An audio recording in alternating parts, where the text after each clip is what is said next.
Este é o terceiro programa da série A Formação do Professor para a Melhoria da Qualidade da Educação. Hoje vamos falar da educação sexual nas escolas, saber como pais e educadores podem enfrentar o desafio de orientar os jovens e conhecer experiências que provam ser possível falar sobre sexualidade até em aulas de matemática, química ou gramática. Estão aqui com a gente a consultora do Ministério da Educação, Nelly Gonçalves de Mello, a psicóloga especialista em educação sexual, Maria Tereza Conforto, a psicóloga coordenadora do projeto Papai, Carla Galvão Adrião, e o médico especialista em adolescência, José Domingues dos Santos Júnior. Sejam todos muito bem-vindos e daqui a pouquinho a gente conversa. Os jovens brasileiros querem mais campanhas e programas de educação sexual nas escolas. Isso é o que revela a pesquisa A Voz dos Adolescentes, realizada pelo Unicef, com mais de 5 mil jovens de 12 a 17 anos em todo o Brasil. Vamos saber um pouco mais sobre essa pesquisa.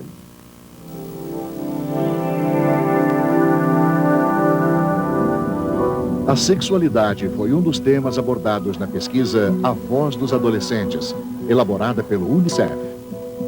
5.280 jovens entre 12 e 17 anos de todo o Brasil foram ouvidos para a elaboração deste trabalho. O universo pesquisado é representativo da opinião dos mais de 21 milhões de adolescentes brasileiros. Uma parcela da população em que as disparidades entre classes e raças ficam ainda mais evidentes. O Brasil dos jovens precisa de mais saúde, educação, trabalho e segurança.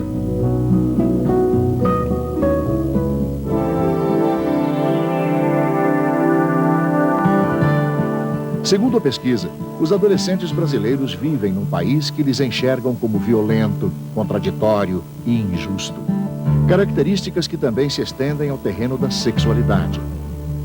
Expostos aos riscos do sexo sem camisinha e da gravidez precoce, eles buscam informações onde encontram maior disponibilidade.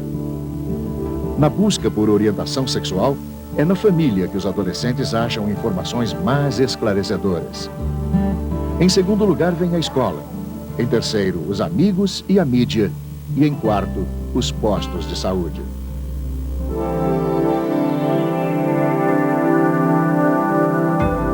Mas falar sobre sexualidade não é uma atitude comum para a maioria dos entrevistados.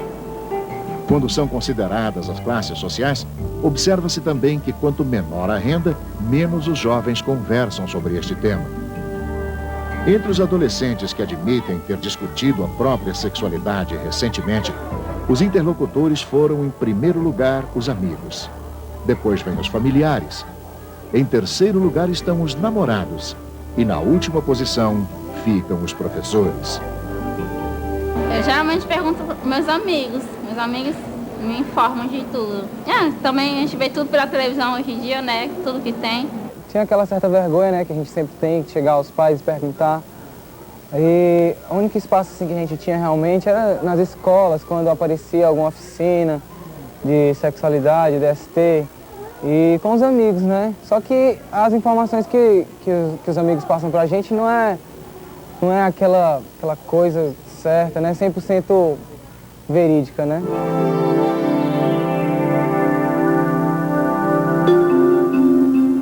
Grande parte dos jovens não considera claras as informações que recebem sobre sexualidade.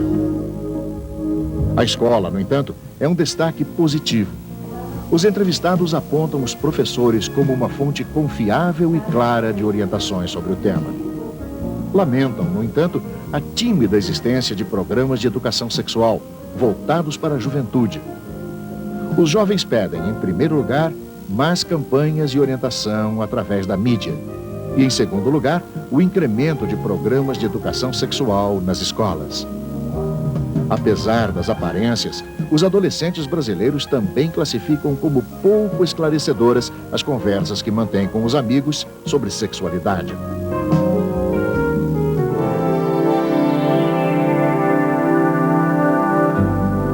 Um terço dos adolescentes brasileiros já teve algum tipo de relação sexual. Mas o uso da camisinha, infelizmente, ainda não é tão disseminado entre eles. E as meninas são as que confessam utilizar preservativos com menor frequência. O uso de camisinhas também se reduz à medida em que cai a renda dos adolescentes. Os mais pobres estão mais expostos aos riscos das doenças sexualmente transmissíveis. Um dado que alarma ao se constatar que a AIDS tem quase 1/7 de suas vítimas no Brasil entre jovens de 10 e 24 anos de idade. Outro risco a que se expõem os adolescentes é o de uma gravidez precoce e indesejada, com prejuízos para a vida escolar e pessoal destes jovens. A pesquisa revela que a gravidez é uma realidade para 1/7 dos jovens entre 12 e 17 anos que já tiveram algum tipo de relação sexual. Muitos optaram pela interrupção da gestação, utilizando serviços de clínicas ou profissionais clandestinos.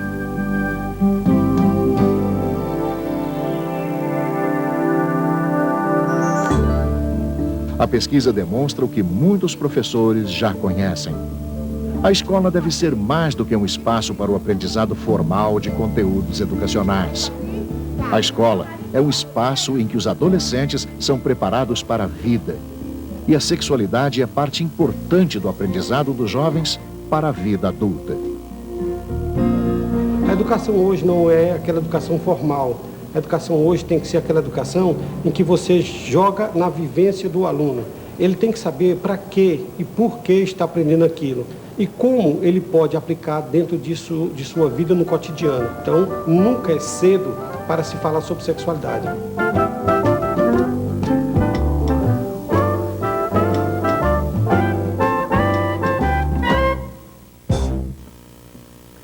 Vamos agora conversar com os nossos convidados. Eu começo perguntando à professora Nélia Gonçalves de Mello como deve ser abordado o tema sexualidade no currículo escolar. Como nós vimos essa experiência, esse vídeo falando do que o jovem pensa, né, sobre a sexualidade, o que aquele diretor disse, que realmente a escola como um local de transformação para a vida, onde a professora ajuda a aprender, né? Então, a sexualidade, ou orientação sexual, ou educação sexual, que tem vários termos, né, em livros e mesmo nos programas de escola. Então, esse tema, ele deve estar inserido no currículo, deve ser abordado como tema transversal, né? Nós falamos muito, nós estamos dentro de uma série de formação do professor, da uma qualidade de ensino. Então, nós queremos, os parâmetros curriculares do Ministério da Educação têm trazido, né, esse questionamento e reflexões sobre esse tema. Que é fácil trabalhar? Não é fácil. Nós, professores ou de matemática ou de geografia, como inserir esse conteúdo? Não significa pegar um conteúdo de matemática ou de geografia, acrescentar mais os conteúdos sobre o corpo humano, né, sobre as doenças sexualmente transmissíveis, mas o momento é o fazer pedagógico da escola. Então, a experiência que nós vimos e que nós vamos ver ainda nessa teleconferência, experiência que todos os professores poderão trabalhar, mas com um projeto elaborado, com a participação de todos, pais, professores, a direção. É muito importante a participação da direção da escola, do corpo técnico da escola, da orientação pedagógica, de psicólogos da escola. Que esse trabalho seja construído. O que o aluno realmente quer? O que ele deseja? Porque vimos na pesquisa que a escola é um local que a criança e o adolescente, eles têm como um local confiante, onde tem o saber científico, onde também nós privilegiamos os saberes, outros saberes que os alunos trazem, que os professores trazem, e que deve ser colocado como tema de reflexão, debate, oficinas, projetos pequenos, mas que sejam envolvidos na escola. Eu acho, então, volto a repetir, a participação de todos, da família, pais, a própria comunidade, como posto de saúde, como especialistas, médicos, psicólogos, possam trazer a sua contribuição para esse projeto. O que nós não devemos, como professores, é deixar de questionar, deixar de ajudar esses jovens que estão passando por um momento de conflito, na adolescência, o que é a mudança no corpo, né? Esses questionamentos, a mídia está aí, mas nós devemos aproveitar essa mídia que às vezes entra no nosso lar, né? E que nós temos de questionar com nossos jovens, quer dizer, fazer transformá-lo, aquele aluno, em cidadão crítico, né? O porquê. E os jovens, realmente, eles estão prontos para esses questionamentos.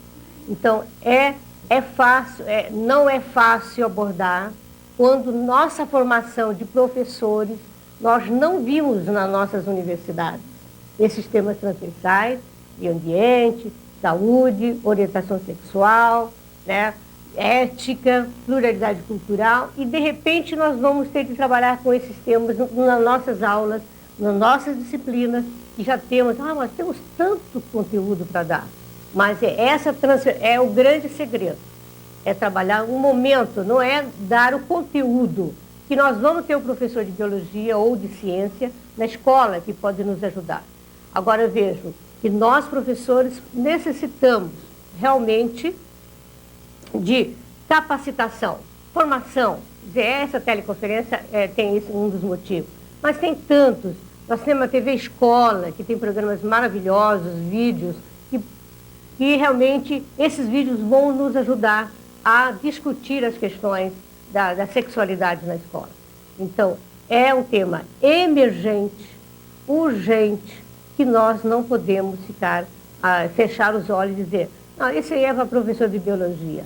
Né? Numa pesquisa feita pela Unesco, juntamente com o Ministério da Saúde, os jovens reclamam muito que quem fala sobre sexualidade na escola, a professora Maria Tereza trabalha muito com isso, ela vai mais tarde falar, são professores de ciência, e os outros ficam do lado.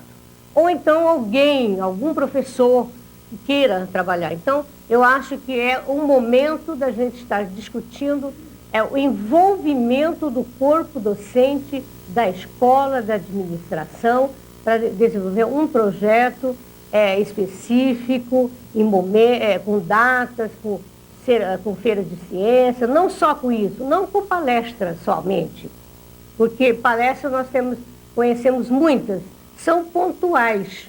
O que nós precisamos é um projeto sistemático, contínuo, que perpasse todo o conhecimento da escola, todas as atividades da escola. Aí eu acredito que nós podemos estar ajudando os nossos jovens nesse grande dilema, como o nosso cartaz está dizendo, né? Vamos desvendar esse mistério. Que é um mistério, né, Leda? Para os nossos pequenos, para os nossos jovens, e que nós podemos estar ajudando, como professor, como pais, e a gente tem visto inúmeros projetos no país com ótimos resultados. Então, seria mais ou menos, vamos abordar como tema transversal, envolvendo família e toda a comunidade escolar. Obrigada, professora Nélia. Agora vamos ouvir a psicóloga, especialista em educação sexual, Maria Tereza Conforto. Maria Tereza, qual é a metodologia dos cursos de capacitação e de formação dos professores em orientação sexual? Eu trabalho na coordenação dos projetos de capacitação em sexualidade e trabalhamos com prevenção às doenças sexualmente transmissíveis, AIDS, violência. E, como a Nélia acabou de falar muito bem, é impossível que a escola, nesse momento, se coloque a par de falar a respeito da sexualidade, né? Então, nós aqui da Secretaria de Estado de Educação do Distrito Federal temos um trabalho que começou em 1996 e veio passo a passo e já está bastante amplo. E esse trabalho propõe o quê? Propõe a capacitação de professores, psicólogos, pessoal da merenda, enfim, toda a comunidade escolar deverá estar inserido nesse projeto. E essa capacitação ocorre da seguinte forma. É um curso de 180 horas que a rede oferece aos professores, né, aos interessados, e oferece em todas as regionais de ensino do DF. São 14 regionais, espalhadas pelas 14 cidades, né, do Distrito Federal, e os professores que têm interesse, se manifestam e o curso é oferecido. A metodologia desse curso, ela é bem particular. É particular e muito sedutora.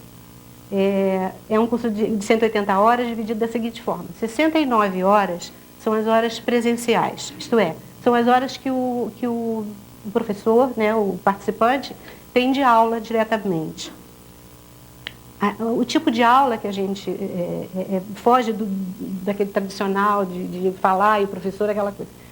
A metodologia é toda vivencial e participativa. Então, o professor, ele aprende na própria oficina como é que ele vai trabalhar com o seu aluno. Quer dizer, ele vai experienciar, ele vai passar por técnicas, ele vai viver aquela situação, para depois ele já ter em mão o instrumento para que ele possa desenvolver as ações na sala de aula. E aí acontece um processo assim, simultaneamente, enquanto ele está passando pela oficina, ele estará também já desenvolvendo essas ações. Então, a gente consegue, com isso, amarrar que realmente as ações estejam acontecendo. Porque ele só vai receber o certificado dele de conclusão do curso quando ele, no final, mostrar que realmente ele completou essas 111 horas de multiplicação de ações. Esse curso ele é composto por 23 encontros. São 69 e mais 111. 69 presenciais e 111 da multiplicação. Ele trabalhando em sala de aula com os alunos. Tipo um estágio. Ele vai aplicar aquilo que ele conheceu, né? E o material entregue é um material muito rico, quer dizer, ele já sai da oficina. A oficina ela tem uma parte prática, que são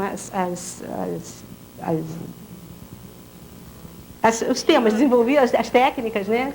E também uma parte teórica, né? Então, o professor já sai com o embasamento pronto para desenvolver aquilo ali. Recebe o material que vai enriquecê-lo de uma forma bem mais significativa.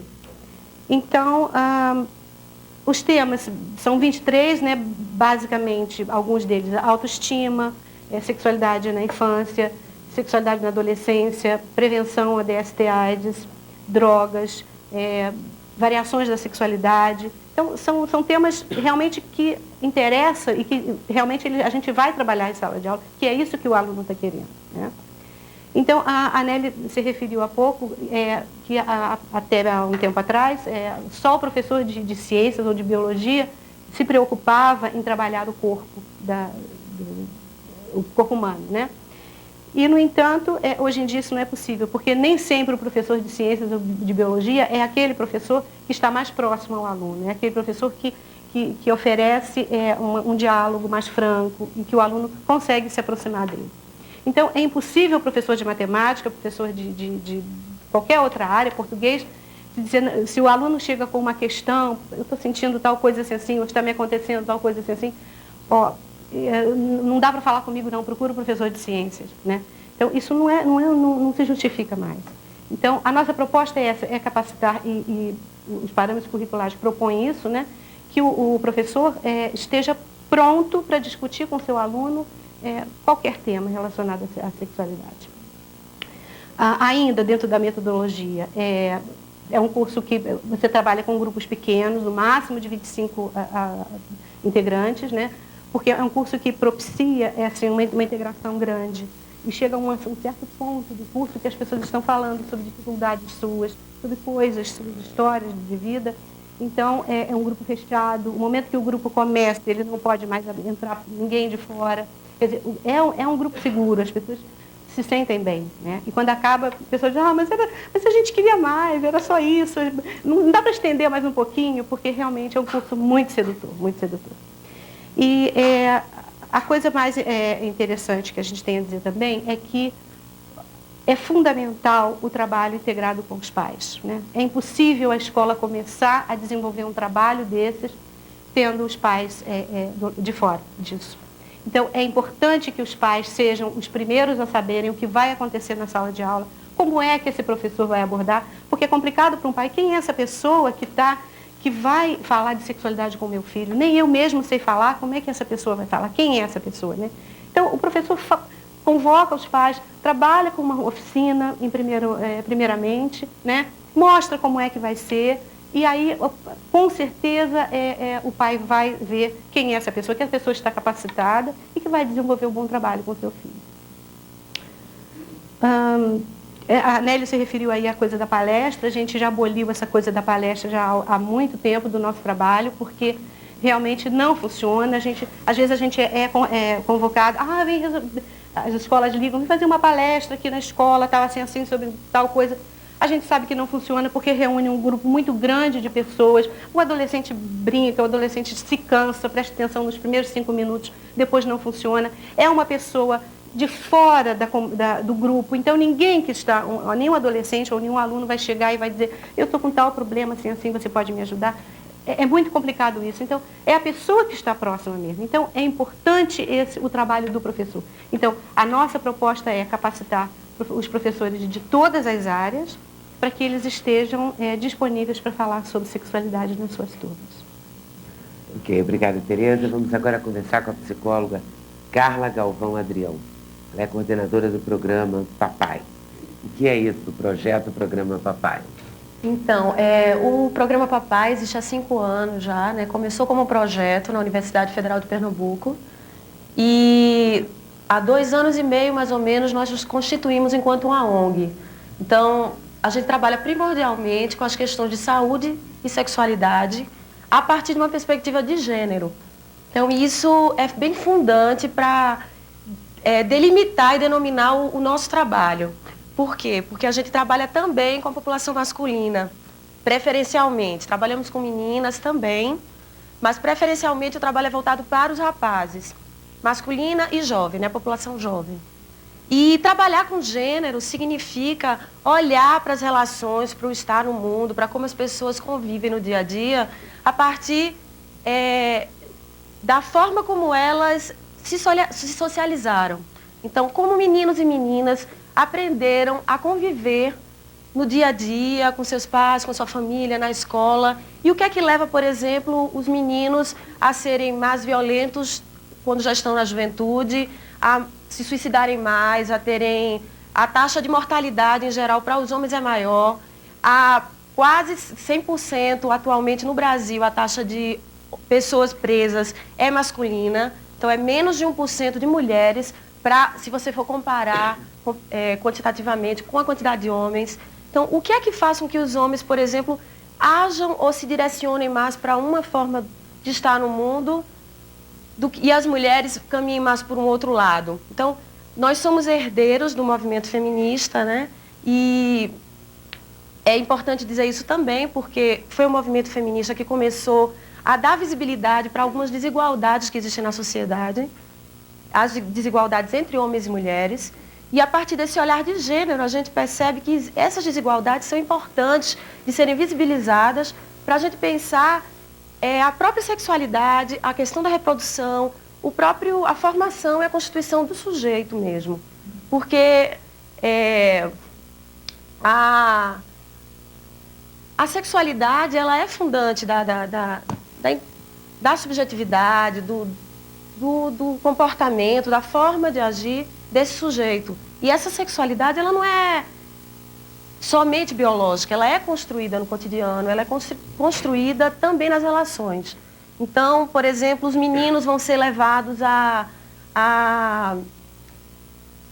serem mais viris e as meninas vão precisar rechaçar a sua sexualidade. Em alguns lugares não é mais assim, a gente vem modificando, a gente percebe que não é tão linear mais, mas isso ainda continua acontecendo. Então, olhar dessa maneira significa olhar pensando que é possível desconstruir e construir outros modelos, pensar junto com eles outras formas. Então, esse é o primeiro ponto de partida, né? E a gente trabalha preferencialmente com o público masculino, pensando também que é interessante dar visibilidade às questões dos homens também, né? A trabalhar a sensibilização deles para o autocuidado, para pensar a relação dele com o próprio corpo, com o cuidado dos filhos, com a parceira, quer dizer, pensar a relação dele com o mundo também. Então, a partir disso aí, a gente começou a pensar onde estão esses homens e onde é que a gente vai encontrá-los. E o nome Papai é justamente porque a gente começou perguntando onde estão os pais jovens. E se percebia que esses pais jovens Inclusive, quando o bebê nasce, é só registrado o nome da mãe. Então, a gente queria saber quantos jovens pais, quantos pais adolescentes existem no país, por exemplo, e compreender qual era a relação desses pais com os seus filhos, se eles cuidavam, se eles se relacionavam, se eles estavam com a parceira, qual era a idade deles mesmo. E não era possível, porque a gente não tinha dados concretos, não sabia onde buscar esses dados.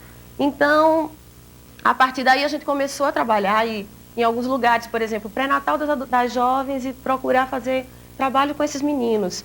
E, é claro, você está trabalhando a constituição do sujeito, você está trabalhando a sexualidade dele, você está trabalhando o direito de pensar em planejar filhos ou não, ou seja, a reprodução também, né, o aparelho reprodutor, enfim, essas questões todas. E outros lugares de se trabalhar, procurar esses homens, era, por exemplo, a escola. A escola tem homens jovens. Então, no primeiro momento, a gente precisou criar a demanda, ir atrás desses jovens e procurar nas escolas, por exemplo, ir de sala em sala, comentar com os meninos, olha, a gente está formando oficinas, está roda de debate, para conversar sobre o que vocês estão sentindo, o que é que vocês vivenciam nessa fase da juventude, enfim, como é que é isso para vocês. E aí articulando sempre o trabalho com a docência, com a direção da escola, com os professores e com os pais dos alunos. A metodologia, bom, a gente vai poder conversar mais ainda, né, durante aqui o programa todo, mas não tem muita regra. Na verdade, a gente vai construindo à medida que as coisas vão acontecendo. A nossa equipe é constituída por psicólogos e por antropólogos, por cientistas sociais. Então, a gente pega um pouco da psicologia social, pega um pouco da antropologia, da forma de ir à comunidade, ver o que a comunidade sente, o que ela já tem de rede, por exemplo, o que ela já desenvolve, e tenta articular isso com o que existe na escola. Então, é uma forma também de propiciar o diálogo para que quando a gente saia daquele lugar, a própria escola, a própria comunidade e os próprios jovens possam ser agentes, possam ser autores do processo deles. Então, é mais ou menos isso. Agora, a gente também trabalha em outros espaços, que eu posso estar contando um pouco mais depois. Tipo o Exército, por exemplo. A gente começou, está com os projetos do Ministério, aprovados pelo Ministério da Saúde. Então, a gente está discutindo a questão, a gente sempre parte da perspectiva de gênero e está discutindo prevenção de ST/AIDS e sexualidade e reprodução no Exército com o contingente, né, os jovens de 18 anos. Então, aí a gente entra também com a questão de violência de gênero. Então, são as questões que estão em torno, né, que estão no entorno. E vocês trabalham a partir de palestras, de conversas, de quê? Palestra nos moldes tradicionais, não. Inclusive, por exemplo, no Exército, eles não entendiam o que é oficina. Porque oficina, né, é uma coisa que você chega, você é o facilitador do processo, você não é o ator principal, você é um coadjuvante, você está ali para levantar as questões junto com as pessoas que estão no momento, né? Então, elas é que sabem o que é melhor para elas. Você tem a teoria, tem o arcabouço, você vai levar informação, lógico, tem esse dado concreto que você precisa levar, né? Por exemplo, a questão da AIDS é premente, então você precisa dizer que é importante usar camisinha. Mas se dá a oficina, você provoca o assunto e o assunto vem exatamente, a gente provoca o assunto. Agora, dependendo da comunidade, geralmente a gente faz uma pesquisa antes, a gente faz um pré-teste, elabora a pesquisa para saber o que é mais relevante também para eles, o que é que toca mais, também baseados na literatura, porque a gente lê bastante, a gente também se propõe a produzir conhecimento na área. Então, a gente produz material educativo, né? Tem algumas cartilhas que a gente vem produzindo, vídeo, mas também produz material de conhecimento científico, né? Mais voltado para a academia, para que as pessoas possam estar problematizando a questão. Então, voltando para a metodologia do dia a dia mesmo, a gente pega esse arcabouço que está por trás, né? E monta a pesquisa, atua lá, leva lá, faz esse pré-teste com a comunidade para entender o que é que eles precisam mais e volta. E depois vai trabalhando essas questões com eles. Geralmente, com os homens, há questões que são sempre vão sempre aparecendo, né? Elas são reincidentes. Obrigada. Fiquei no ré. Então, quais? Provavelmente, sempre a questão do cuidado, por exemplo, que a gente pensa que não, mas ele se preocupa em saber como é que é a relação pais e filhos, por exemplo. Então, a gente pode entrar com a discussão da paternidade aí, com a questão da reprodução, com a questão da sexualidade. E para os jovens, bom, isso é uma realidade, eles sempre estão querendo discutir a primeira vez, o namoro. o miudinho mesmo de como é que é a sexualidade no próprio corpo, a relação com a sexualidade no mundo lá fora, a questão da orientação sexual. Eles veem os preservativos. Eles usam? Olha, a maior parte não. A maior parte deles, Porque a nossa geração foi uma geração que não começou a vida sexual usando preservativo. Mas a geração dessa meninada aí, né, eu achava que eles já tinham descoberto isso. Pois Não é tantas campanhas, todo mundo fala tanto. Mas ainda hoje se resiste muito. Se resiste bastante. A gente tem pesquisas locais, pesquisas nacionais e pesquisas internacionais que reiteram isso, né?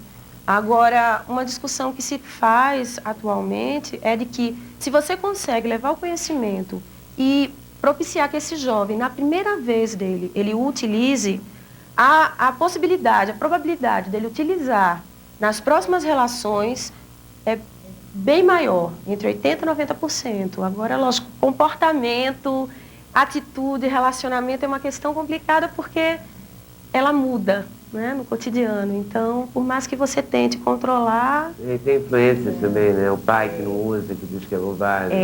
Sem tio, dúvida. né? E no caso dos homens, a gente sabe que tem muito que também está nessa constituição do que se imagina, do que é ser masculino, do que é ser homem, que é enfrentar os perigos e de frente. Então, por exemplo, a gente trabalha com homens adultos também em alguns espaços. Por exemplo, a gente vai a bares conversar com esses homens que estão lá.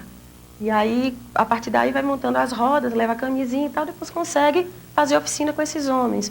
E muitos deles dizem, não, eu bebo, por exemplo, e a bebida me deixa forte, a camisinha, não preciso de camisinha. Sabe? A AIDS está tão longe de mim, né? O que é a AIDS mesmo? Então, não é uma coisa palpável. Então, exatamente, é uma coisa dos outros e tal. Então... Ok, volta aí daqui a pouquinho, tá, cara? Bom. Vamos começar agora com o Dr. José Domingues dos Santos Júnior, especialista em adolescência, e vamos perguntar a ele que consequências poderiam ser evitadas se as escolas incluíssem a orientação sexual nos seus projetos pedagógicos. É um prazer estar aqui podendo discutir, principalmente porque a gente tem trabalhado nessa questão de adolescência há mais ou menos quase 15 anos. E para a gente é muito gostoso estar hoje aqui com o auditório cheio, esse tema sendo colocado para discussão no MEC, porque desde o começo, quer dizer, a saúde, na realidade, nós trabalhamos, como a Leda disse, quer dizer, nós pegamos a consequência. Então, a ideia que nós temos é que precisa ser feito um trabalho anterior para que muitas dessas consequências que eu vou estar listando para vocês, a gente possa estar evitando. Eu tenho uma ideia que eu queria estar debatendo com vocês, depois esquentar um pouco o debate. Eu acho que nós devemos estar trabalhando os temas transversais, nós devemos estar fazendo capacitação específica na questão de sexualidade. Agora, o que a gente vem debatendo já há um tempo, e que isso é uma coisa que eu sinto falta na educação, é que nos currículos de formação dos professores tenha adolescência. Então, eu não concebo que pessoas que vão ter o produto do seu trabalho são crianças e adolescentes. Eles não estudam isso no seu processo de formação. Quer dizer, aí sim, independente se você vai ser professor de biologia, matemática, não interessa. Agora, o produto do teu trabalho, ou o principal instrumento do seu trabalho, vai ser o seu aluno. Então, hoje, você tem uma ciência toda desenvolvida e estudada em cima do conhecimento da adolescência. A adolescência é uma fase de modificações, onde uma série dessas modificações são absolutamente normais. Tá? Como é que se dá o aparecimento despertar da sexualidade? Como é que se dá essas modificações do corpo no menino, na menina? Quer dizer, existe uma série de elementos que são absolutamente normais e que um trabalho clássico do professor Nobel e da Arminda Belasturi, quer dizer, eles são classificados como síndrome, quer dizer, um conjunto de sinais e sintomas da adolescência normal. Então, quer dizer, essa etapa, todos nós passamos por uma série de modificações que são absolutamente normais. E, infelizmente, a maioria das escolas que formam os nossos professores não discute a adolescência. Ou então discute muito mal, no último no último semestre, às vezes não dá tempo, teve uma greve, então tira logo essa coisa aqui. Às vezes algumas coisas têm psicologia do adolescente, né? Agora, adolescência, efetivamente, como tema da formação de vocês, infelizmente não tem. Acho que essa é uma outra questão que a gente podia estar refletindo. Depois, dentro do processo de formação, alguns professores, ou todos os professores, podiam ter um aprofundamento e uma capacitação mais específica em oficinas, em trabalho em grupo, que também é outro aspecto que é do adolescente. Quer dizer, o aprendizado e a facilidade com a o adolescente pega as coisas, ela se dá num ponto muito maior quando se trabalha em grupo, em formas de oficina. Tá?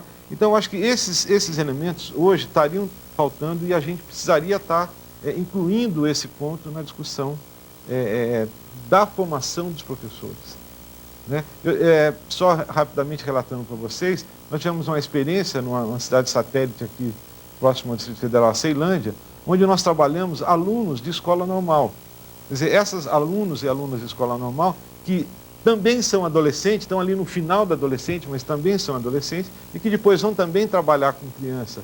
E à medida que for desenvolvendo, vão trabalhar com adolescente, e nós fizemos um trabalho com eles sobre adolescente e sobre todas essas modificações que estavam acontecendo com eles. O resultado é fantástico. É muito bom. Agora, precisaria novamente estar incluindo nos currículos. Essa pesquisa que foi apresentada antes, eu chamaria a atenção de vocês de um aspecto. Quando o aluno pergunta quem gostaria que discutisse essas questões, principalmente sobre sexualidade com ele, vocês repararam que a primeira resposta foi a família.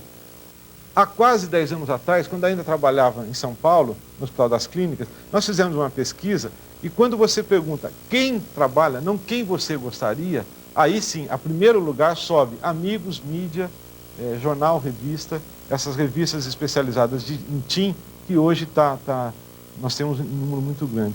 Então, você vê que a escola e a família, elas são, na realidade, a referência que os adolescentes e jovens gostariam de ter como referencial para estar conversando. A escola, dizer, por isso tudo aqui que a gente está discutindo, por ainda não ter uma coisa estruturada, pela dificuldade que os professores têm. E muitas vezes, contando um fato para vocês, muitos trabalhos que nós fizemos nas escolas com professores, a dificuldade dos professores é tamanha que, muitas vezes, no final, nós ficávamos resolvendo problemas específicos daqueles professores que estavam tendo problema com seus filhos em casa.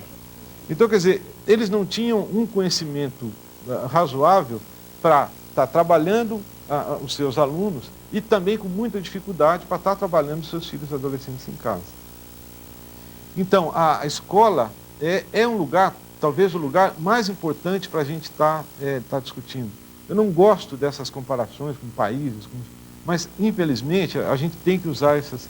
Nós temos, por exemplo, lugares como Suíça, Suécia e outros lugares, desde a década de 50 já é introduzido discussão de sexualidade, né? Toda essa discussão já está formalizada dentro do currículo. E a gente vê os resultados que tem esse país. Nós, há muito tempo, nós vemos um grupo de médicos, um grupo de profissionais que trabalham com adolescente, nós estamos tentando trazer essa discussão. Eu já fui qualificado assim, de tanta coisa, nós já tomamos nós temos muita dificuldade. Existem muitos mitos, muitos tabus ainda na sociedade brasileira. Né? Eu já fui taxado até por deputados como que nós estivéssemos querendo incentivar que as crianças tivessem relação sexual dentro das escolas. Num debate uma vez num canal de rádio, um deputado chegou a dizer para nós que só faltava, nós estávamos propondo, colocar colchonetes nas escolas para incentivar os alunos a terem relação nas escolas.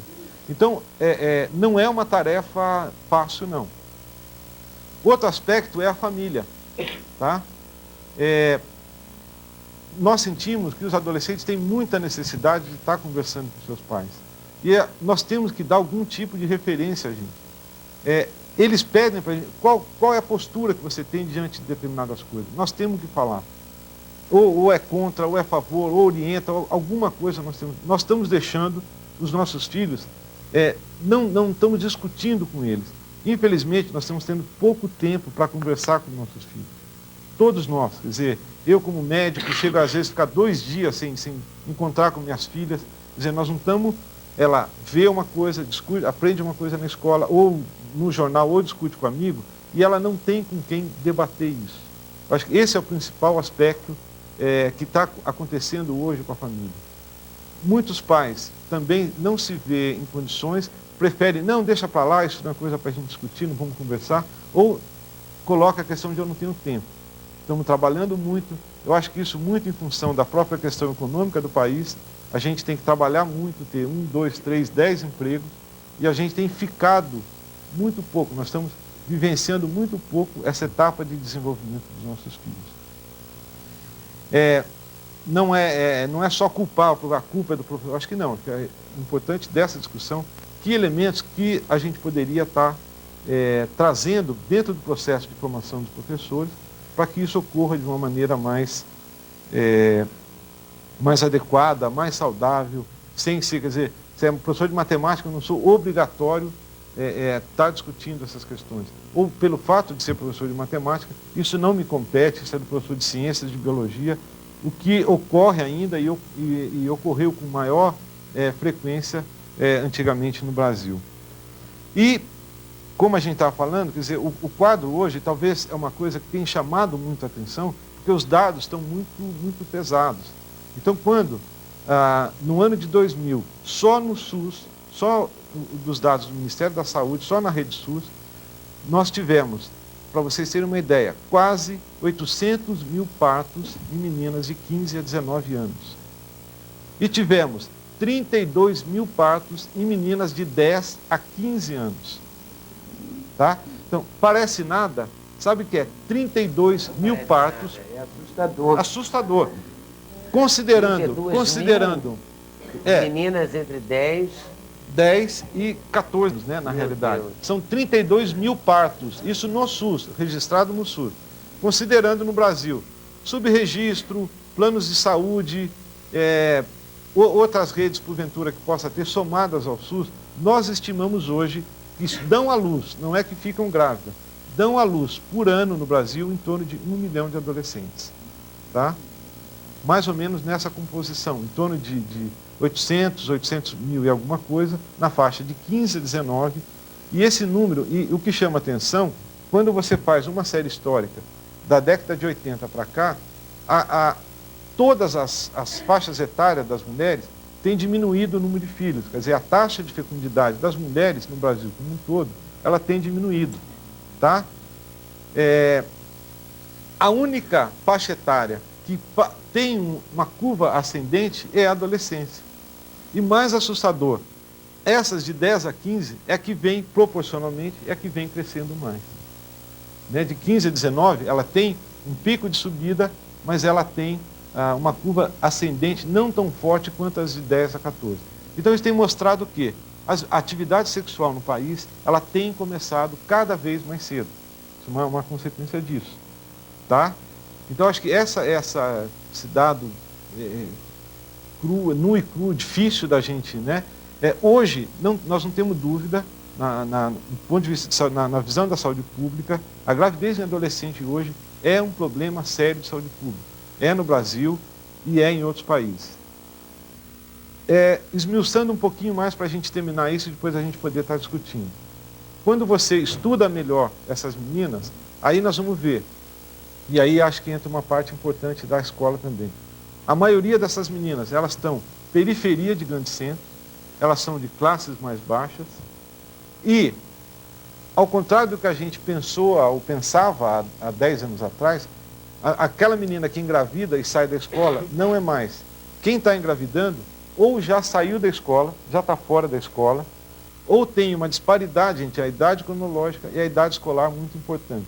Então são meninas com 14 anos, estão na 3ª série, sabe? Tem uma disparidade muito grande. E, infelizmente, a maioria dessas meninas tem no máximo de 5 a 6 anos de escolaridade.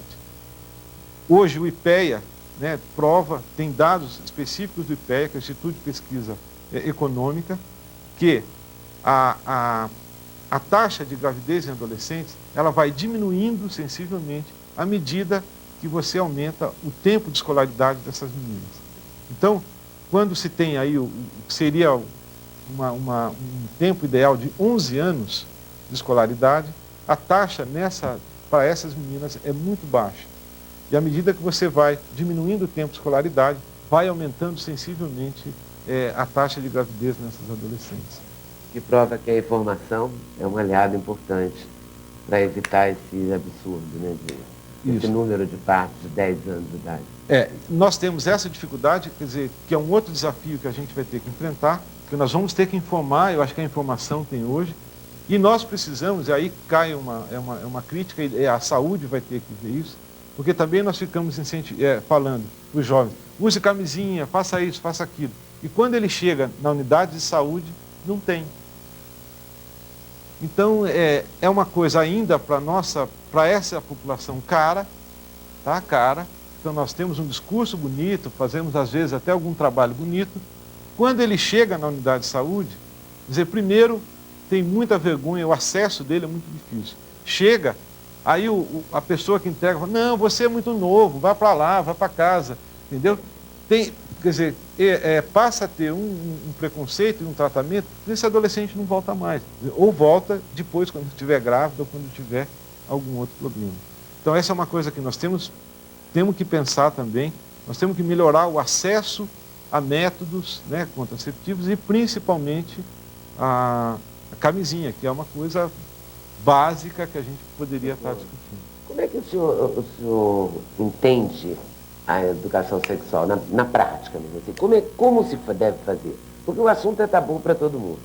Para o professor também, ele é um ser humano, como qualquer outro.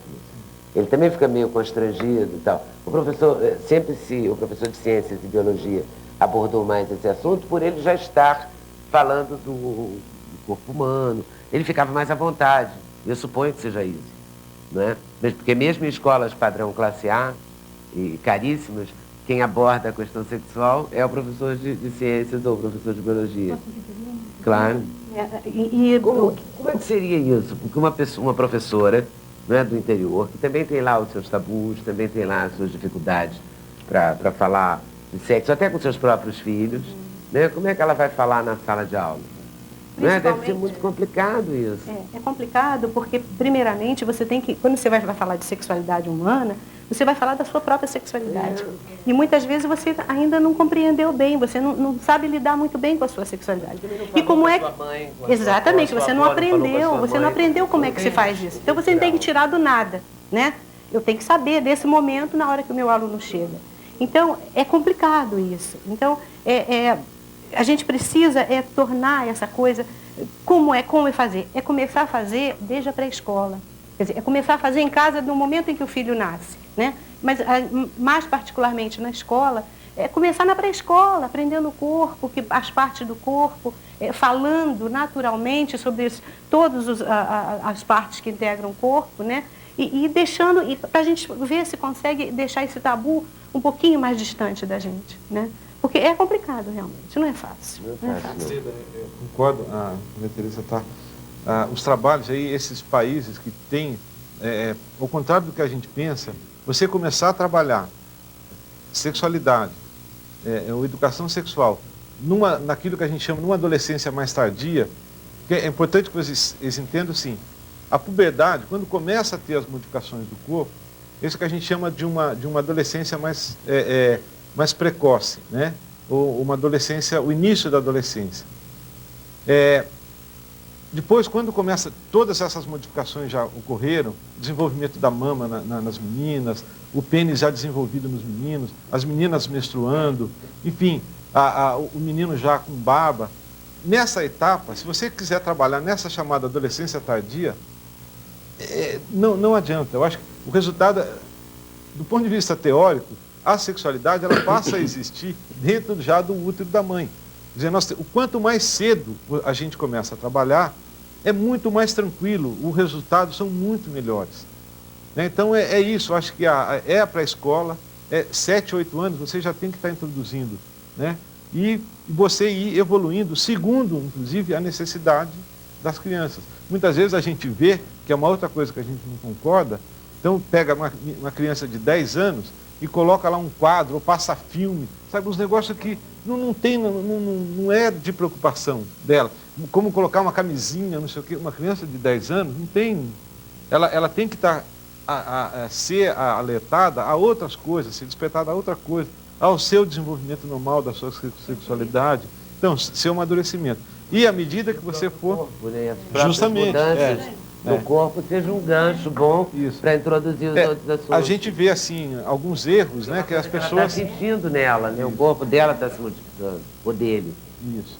Então, é possível, né, tem estudos, quer dizer, você faz paulatinamente e pegando sempre a criança o mais precocemente possível.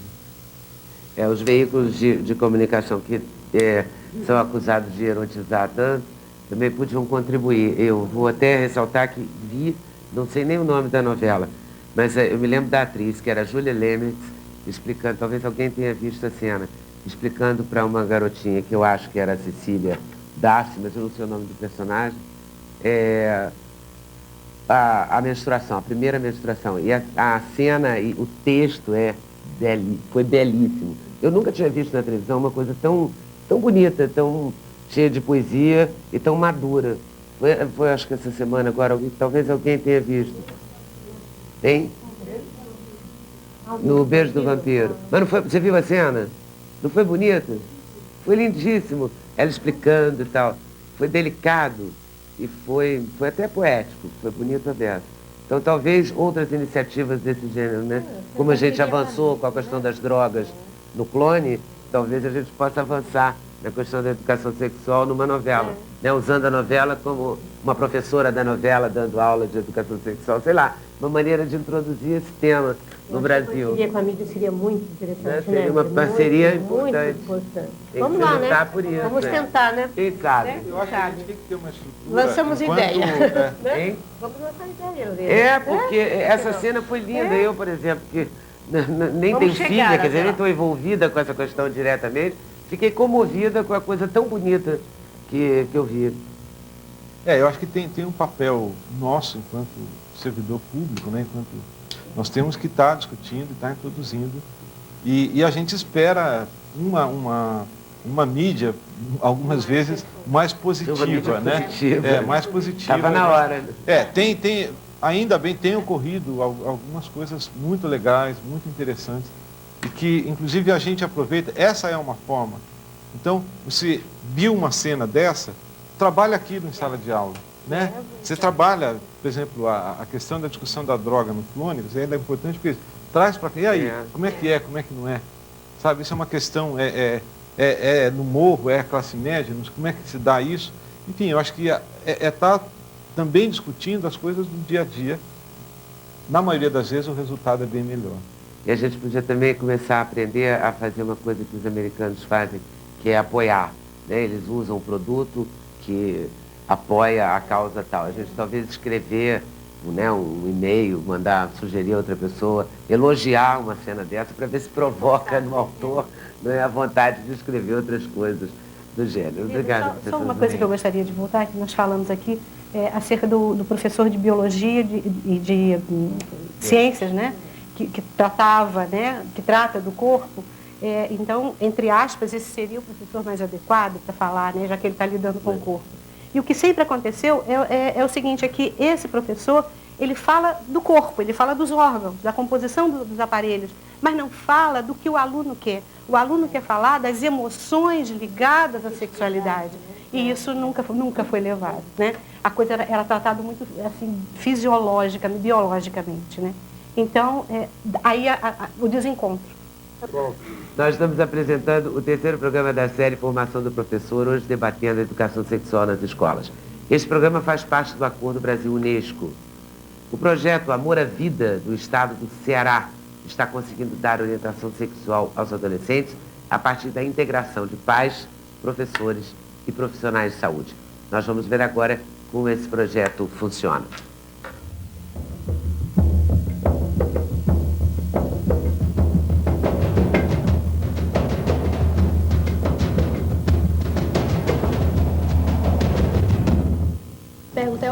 assunto, mas ela sempre foge do assunto ou vem com outra pergunta. Curiosos, inquietos, tímidos.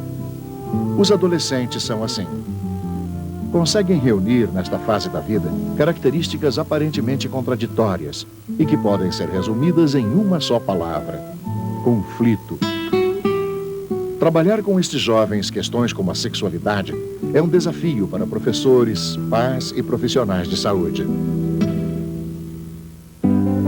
Mas é graças à integração de todas estas instâncias que o projeto Amor à Vida, do estado do Ceará, está conseguindo dar orientação sexual adequada a uma parcela da população adolescente carente de informações sobre o tema. Além de namorar, tem que ser amigo. Eu considero que a grande força do projeto é exatamente ele estar presente aonde o adolescente está, na família, na escola, no posto de saúde ou na própria comunidade. Tu não pensaste também ter uma proteção? O projeto nasceu em 1997, envolvendo as secretarias de Educação, Trabalho e Ação Social e Saúde.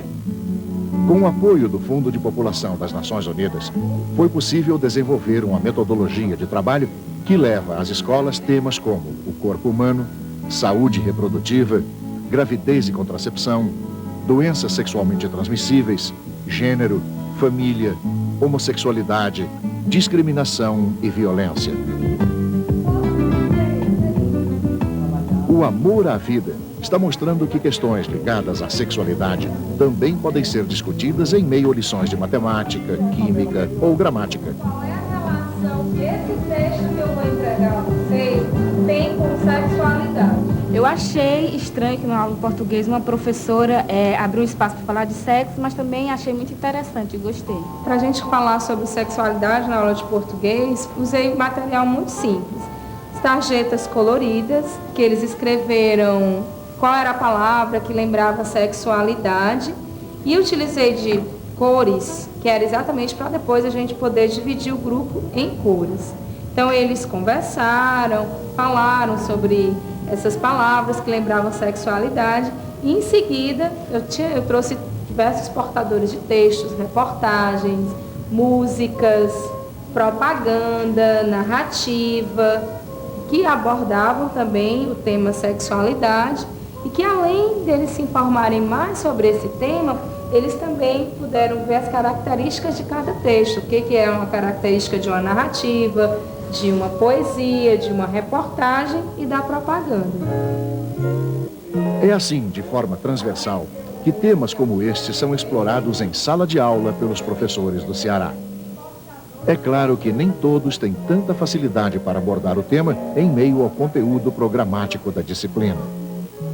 Mas os professores discutem em grupo as formas com que podem levar temas ligados à sexualidade para dentro das salas de aula. E muitas vezes eles se colocam na posição dos alunos para ver se o método funciona ou não. Mas agora está mudando esse tal comportamento. O pluralismo sexual é o rito do momento. O professor está no dia a dia com a turma. O professor é uma figura, é um exemplo para o aluno, é uma figura onde o aluno se apoia, onde procura tirar dúvidas. Então é importante, né, para o professor e para o aluno essa preparação. Mas não basta trabalhar com os jovens em salas de aula.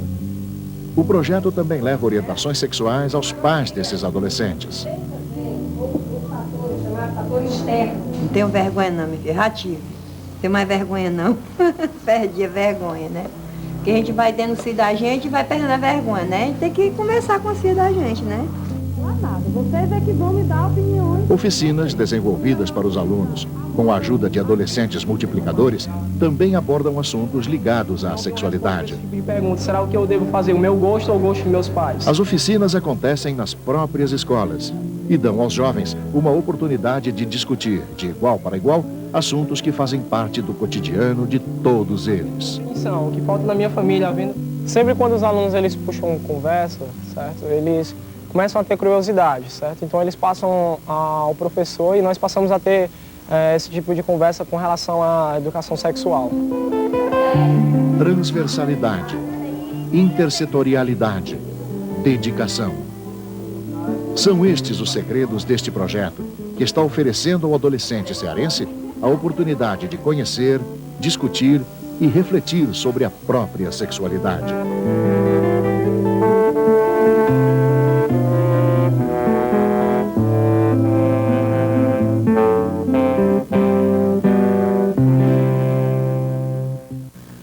Professora Nélia, a senhora quer comentar a experiência no estado do Ceará? Eu gostaria de fazer alguns comentários. Primeiro que esse é um projeto interessante, porque ele envolve várias secretarias do Estado. Educação, do Trabalho Social, da Justiça e da Saúde. Também envolve outras instituições que estão no Estado.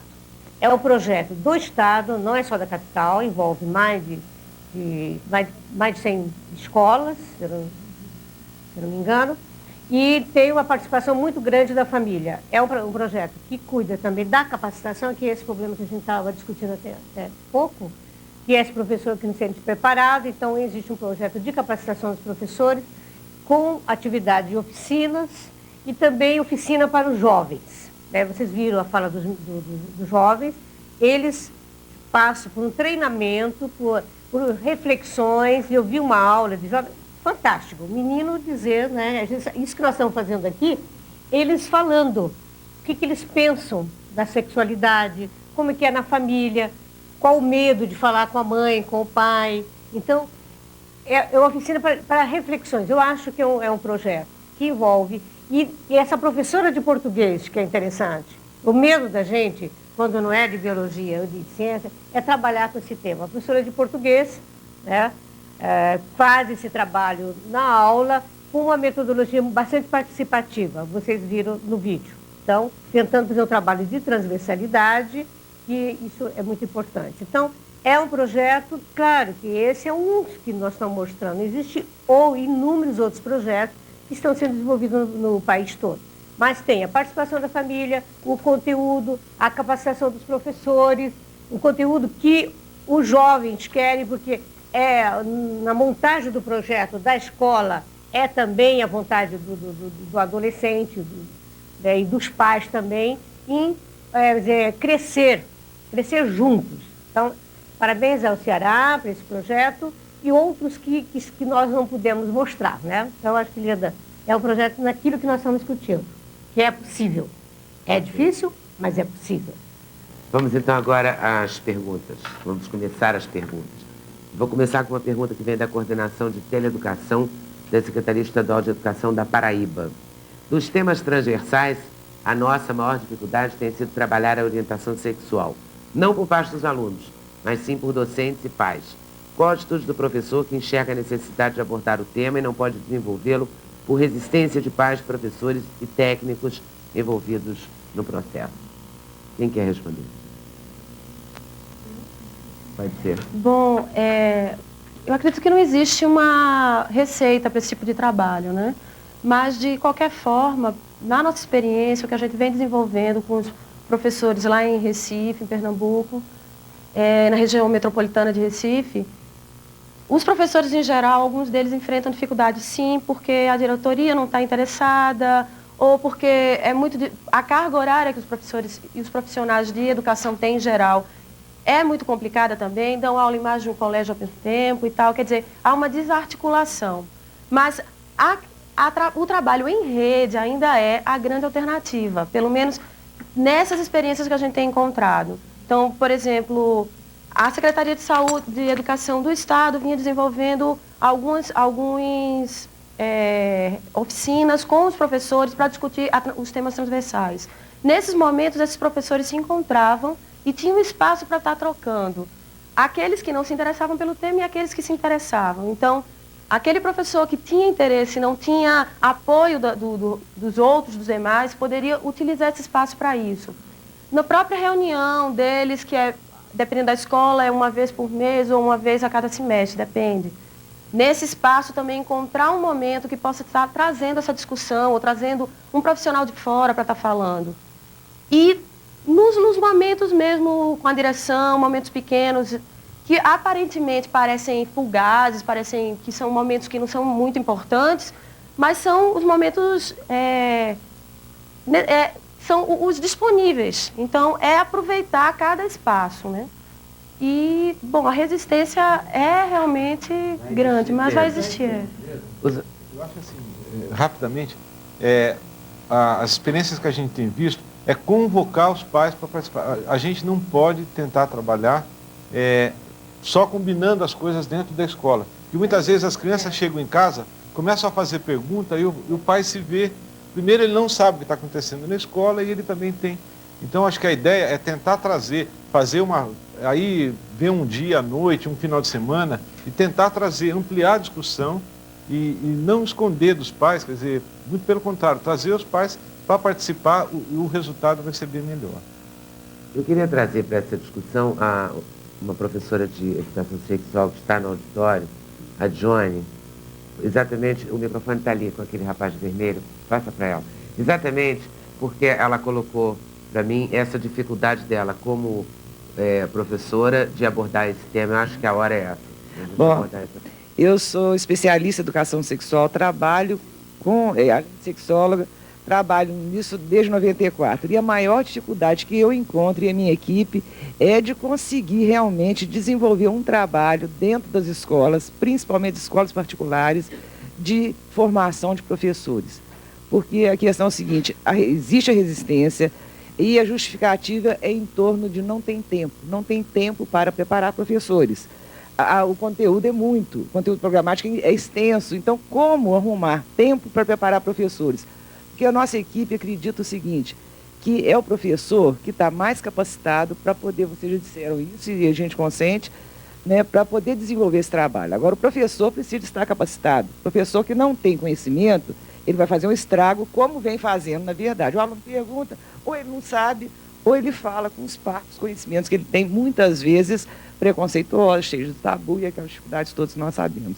Então, o que eu vejo é uma realidade do Distrito Federal, não estou falando nem da rede pública, porque a rede pública tem aberto espaço, eu mesma e a nossa equipe já desenvolveu algum trabalho junto à rede pública, mas eu falo em particular das instituições particulares. Esses dias mesmo, só para finalizar, dando um exemplo, a editora Vozes abriu um momento lá para nós desenvolvermos uma oficina para diretores e coordenadores para sensibilizar em relação à educação sexual.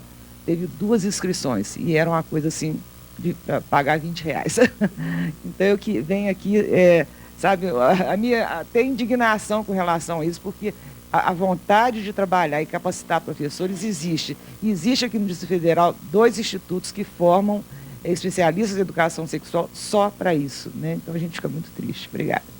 Obrigado. Os alunos Você quer comentar, Maria Tereza? Eu posso complementar, Dione, essa coisa do trabalho em rede, eu vou falar agora da rede particular, não da rede oficial, como você colocou também, né? E há uns 2 anos atrás eu fui também, só reforçando o que você está dizendo, eu fui oferecer um trabalho desse em escola particular e sabe qual foi a resposta que o diretor me disse? Eu não vou investir no professor que no final do ano ele vai para outra escola, ele vai ser dispensado.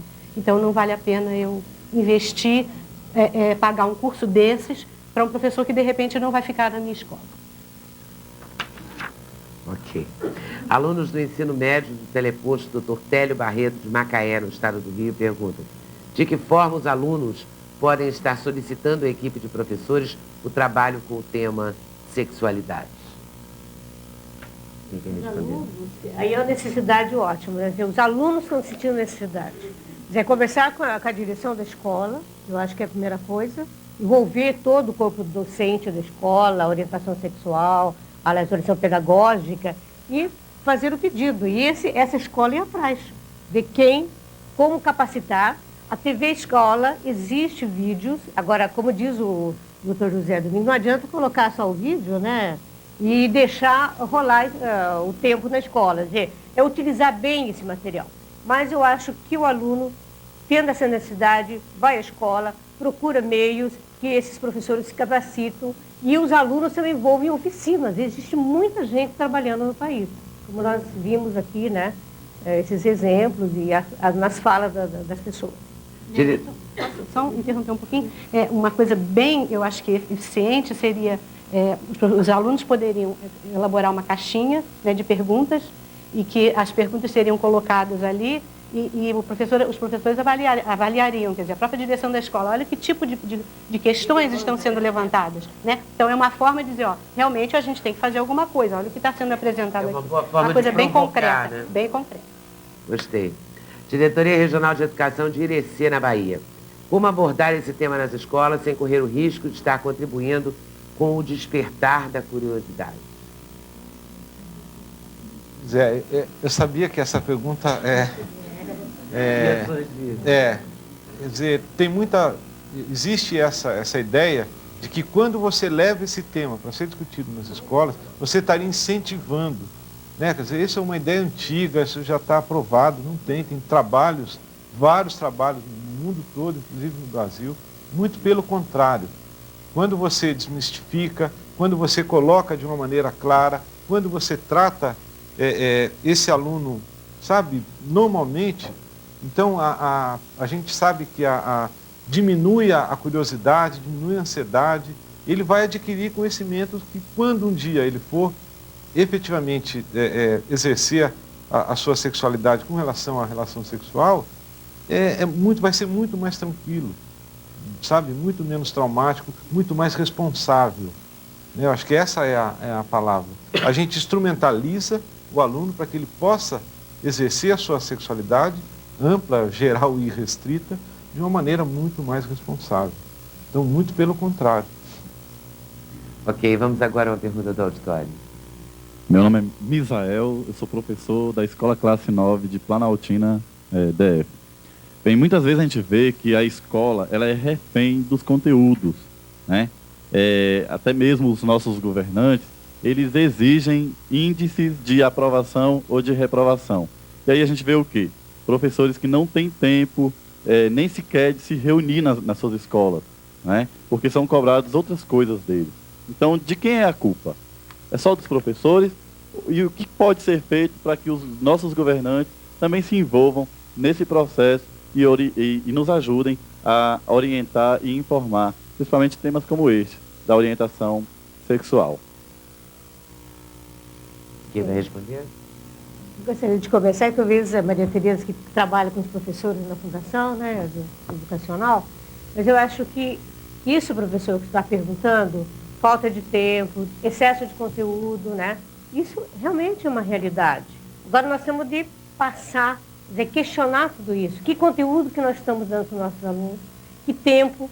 Então, que não é fácil, nós sabemos. Que é complicado, também sabemos. Então, índice. O senhor tem razão, a escola às vezes quer mostrar que 95% da aprovação da escola. Agora, que aprovação é essa? É outro questionamento. Que aluno que nós estamos formando, que conhecimento que nós estamos levando? Tem professores, nós também somos cidadãos e devemos questionar isso também. Esse é o nosso papel, de questionar, levar para a direção levar para a Secretaria de Educação, levar para os ministérios. Eu acho que a sua pergunta é muito válida, que existe o conteúdo em excesso e às vezes nós não podemos, mas nós temos de fazer um esforçozinho. O professor ele é milagroso, ele consegue fazer um esforço, tá? Arrumar um tempo em oficina, na hora da horário pedagógico da escola, fazer um questionamento, uma capacitação. Eu acho que é possível. Eu gostaria que a professora Maria Tereza, que realmente está trabalhando com os professores, pudesse completar em termos de realidade do Distrito Federal e praticamente do Brasil também, né, Maria Tereza? Eu acho que o importante é que a educação sexual, normalmente, o que acontece? A educação sexual ela fica como uma coisa à parte do conteúdo. Por isso é que é a dificuldade. A grande coisa é, a educação sexual ela tem que fazer parte do projeto da escola, do projeto pedagógico da escola, ela tem que estar inserido. Então, se ela está inserida, ela tem que ser trabalhada, né? Porque as pessoas acham que a educação, não deu tempo, eu tenho que dar a multiplicação, a divisão, isso é mais importante. Não, acabou esse enfoque que a escola só vai priorizar os conteúdos, né? Porque, então, o que acontece com isso? Você está vendo o aluno só como um receptor de conteúdo, de aprendizagem, e deixa de vê-lo como ser humano, né? Quando você afasta a educação sexual disso. Então, realmente essa coisa, é uma luta que a gente está até hoje, e a gente na coordenação faz isso também ainda, tem alguma dificuldade de entrar em algumas escolas, essa coisa. mas é essa luta de colocar e dentro do projeto pedagógico da escola para que aquilo seja integrado. Aquilo também é conteúdo. Ok. Qual o melhor caminho para trabalhar os temas transversais? Inseri-los nos conteúdos programáticos ou em projetos especiais? A pergunta vem da Diretoria Regional do Ensino de Jaú, São Paulo. Nós já falamos um pouco, mas eu acho que a melhor maneira é trabalhar dentro de um projeto pedagógico da escola, tá? Que aí você realmente envolve todos os professores.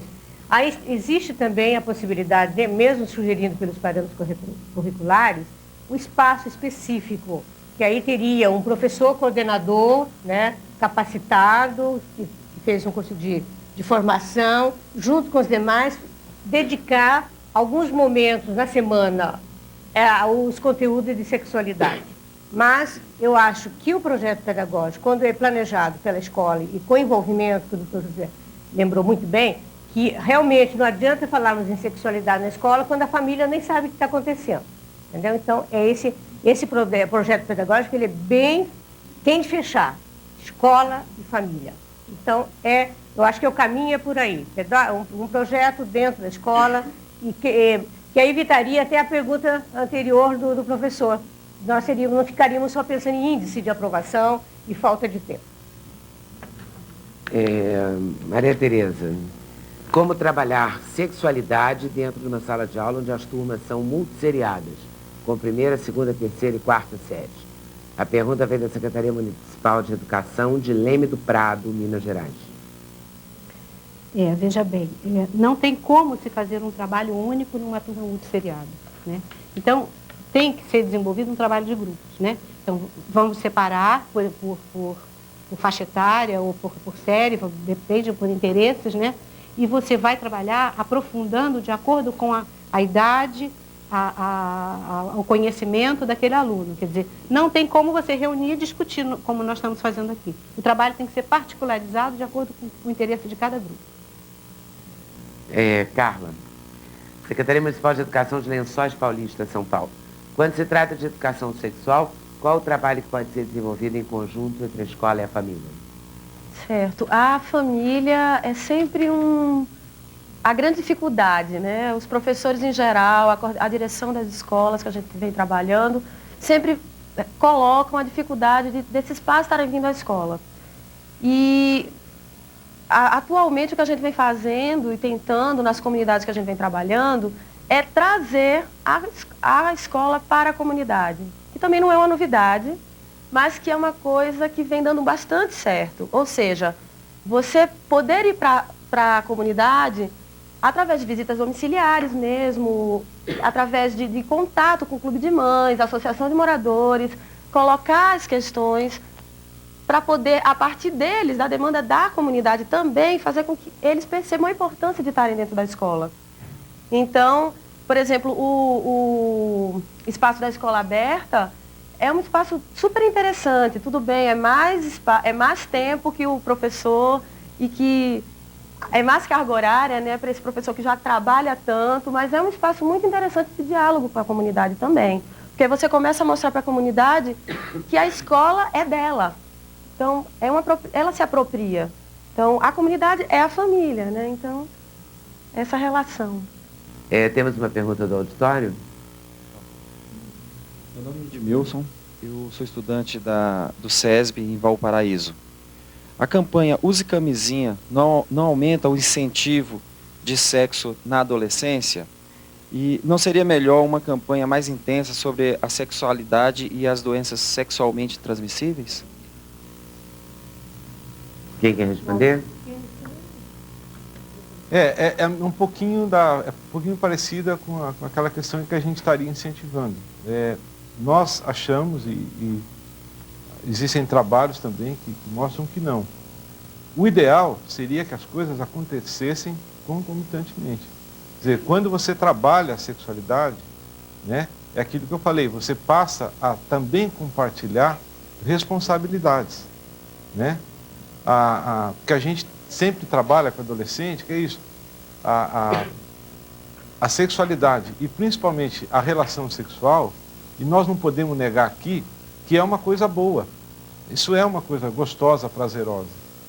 principalmente na adolescência, que é uma eclosão, uma explosão, uma inundação da sexualidade. Agora, isso pode ter, tudo aquilo que é bom, ele acompanha de um outro aspecto que pode, por exemplo, trazer uma gravidez, pode levar a uma doença sexualmente transmissível. Então, e o adolescente, nesse aspecto, a gente trabalha muito com negociação. Tem que negociar, que é o que a gente tenta fazer em casa e que eu acho também que a relação dos professores também se dá por isso. E nós temos que estar fazendo a negociação.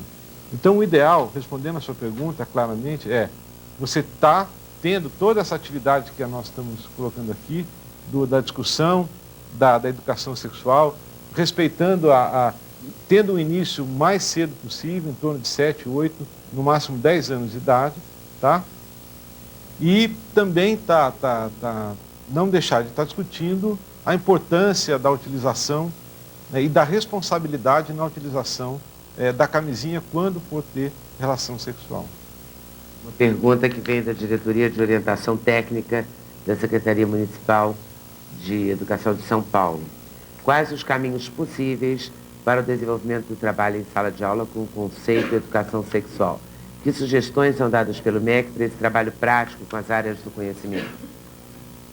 Acho que é muito parecido com a pergunta, mas eu acho que vale a pena falar sobre qual maneira, como que a gente pode realmente falar sobre a educação sexual. Através de ação da escola, através do projeto pedagógico, do espaço criado na escola, que a gente pode resolver e realmente inserindo, isso não é inserir conteúdo, é inserindo toda a dimensão de qualidade de vida. E aí entra a saúde e a orientação sexual. Eu acho que é por aí. Duas questões interessantes aqui. Vou começar com a questão da Leíse Regina de Oliveira, Centro de Educação Infantil do Núcleo Bandeirante, Distrito Federal. Gostaria que fosse comentado sobre as possíveis consequências da influência da TV na erotização e na vida das crianças. Quem quer comentar? A erotização na TV e na vida das crianças? A gente tem, o que a gente sabe, assim, dá um dado biológico, né? Por exemplo, um dos aspectos que tem sido colocado para o início cada vez mais precoce de relação sexual entre os adolescentes é que nosso organismo tem, ao longo do tempo, tem se tornado mais maduro cada vez mais cedo. Então, por exemplo, a primeira menstruação das meninas, que a gente chama de menarca, a primeira menstruação, ela tem ocorrido ao longo do tempo cada vez mais cedo, tá? E por uma série de fatores. Então, assim, um exemplo que eu cito, em 1967 chegou a primeira televisão na minha casa, no interior de São Paulo. E nós tínhamos um canal, preto e branco, tinha um horário de funcionamento, e eu tinha na época 7 anos de idade.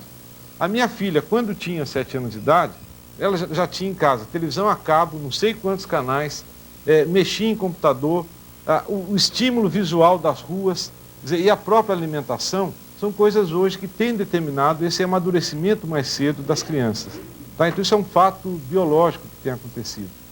Agora, junte-se a isso, se você tem informações que também são cada vez mais frequentes, e você acaba não discutindo essas informações, é isso, essa informação ela pode ser positiva, ela pode ser negativa.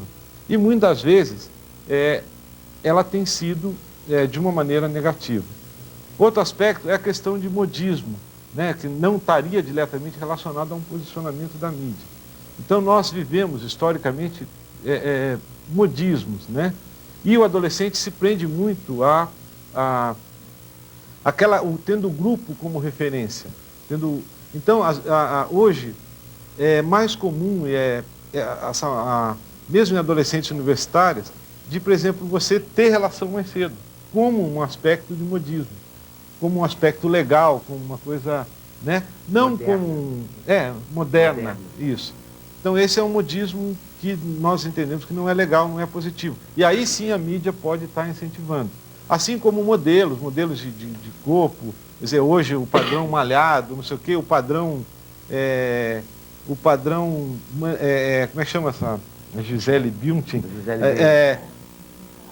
modelo magro, que a gente acaba tendo muito problema de desenvolvimento por anorexia nervosa, uma série de coisas, que tem realmente sido motivo de procura em nossos consultórios. Então, esses modismos também, eles podem ser alimentados de uma forma positiva ou negativa pela mídia. Então, nesse aspecto, a mídia tem sim, ela pode ter uma influência direta, principalmente no comportamento sexual e no comportamento geral do adolescente. Tá? Muito em cima de modismos. E aí entra, às vezes esse modismo está ligado à venda de algum produto, alguma coisa, e aí vai embora, é uma discussão de marketing. E hoje você tem, por exemplo, o número de revistas para adolescente é um negócio impressionante. Você tem programas específicos para adolescente. Né? E para terminar, por exemplo, a malhação, vários profissionais, Sociedade Brasileira de Pediatria, Sociedade Brasileira de Adolescência, quer dizer, nós fizemos tantas críticas diretamente ao programa, e hoje eles têm uma postura diferente, já introduzem os temas de uma maneira diferente, mas você vê, é um programa que se mantém, porque ele tem um público enorme, e também ele é um ditador de regras, é um ditador de normas. Ele pode cumprir até um papel positivo. Né? O que nós não vimos no começo, ele teve uma influência, nesse aspecto que a pergunta fez, muito mais negativa. E houve depois várias mudanças, lá do núcleo de comando e tal, e principalmente a Sociedade Brasileira de Pediatria, na parte de adolescência, foi enviado vários artigos, foram feitas várias a gente críticas, também justamente. Dar um retorno, reclamar, se posicionar para poder alterar o modelo a favor da gente.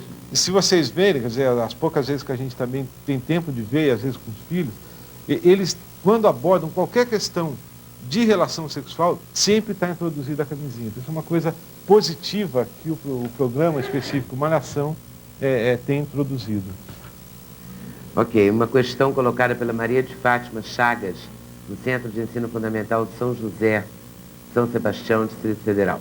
Qual sugestão pode ser apresentada para que possamos ter a igreja como nossa aliada nessas orientações, visto que o dirigente das igrejas acaba tendo um peso muito grande e o pai rejeita a informação clara para seus filhos, olhando para a sexualidade como uma pouca vergonha?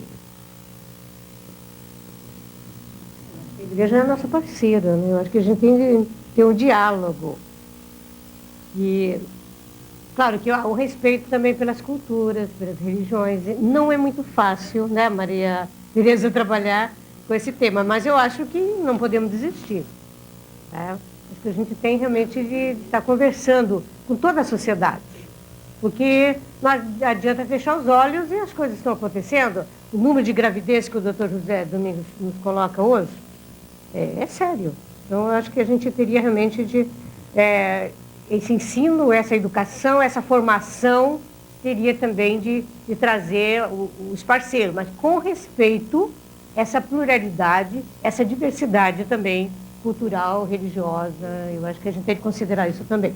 Ver se alguém gostaria de completar. Você tem alguma experiência com a igreja como parceira? Várias experiências positivas e negativas.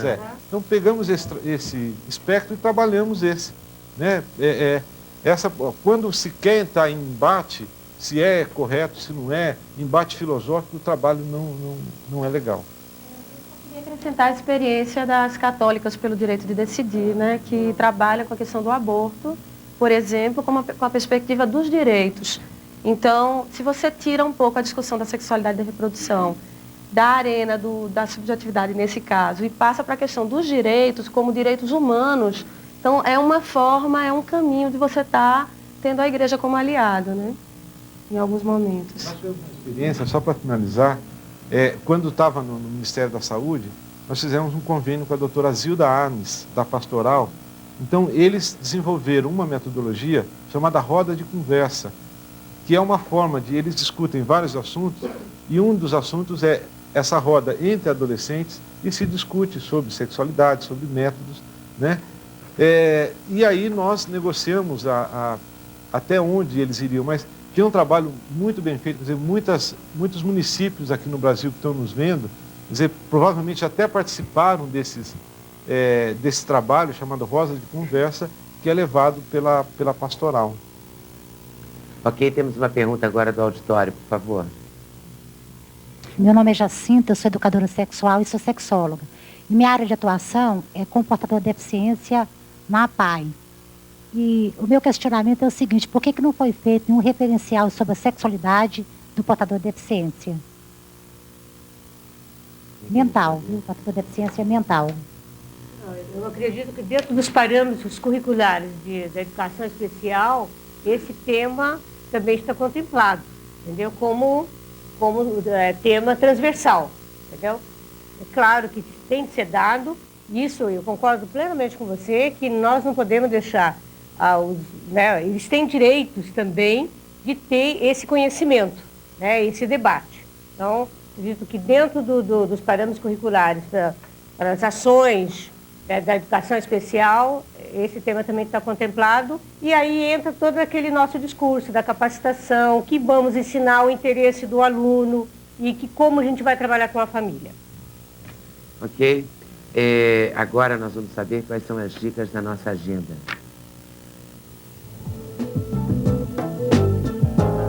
Para você saber mais sobre como a sexualidade tem sido abordada nas escolas, acompanhe alguns títulos de livros e vídeos sobre o tema.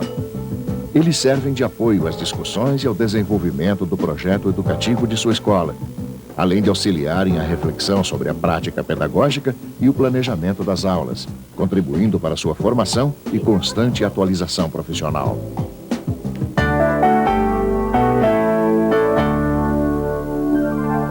A Voz dos Adolescentes é uma pesquisa de opinião e representa as vozes dos mais de 21 milhões de adolescentes brasileiros. Este trabalho é um dos mais completos perfis do pensamento de jovens de 12 a 17 anos já feitos no Brasil.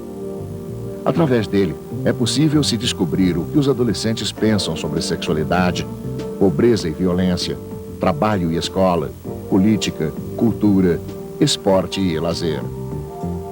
Para ter acesso a esta e outras publicações do Unicef de seu interesse, ligue 61 30 35 1939 ou 61 30 35 1947. O livro também está disponível no site www.unicef.org.br.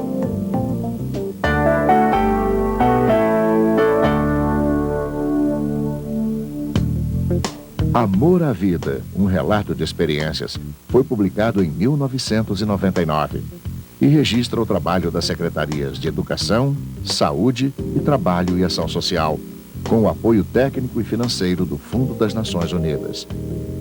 A educação sexual é tratada neste projeto de forma intersetorial. O livro relata as dificuldades e as soluções encontradas pelos especialistas para levar orientação sexual aos adolescentes cearenses.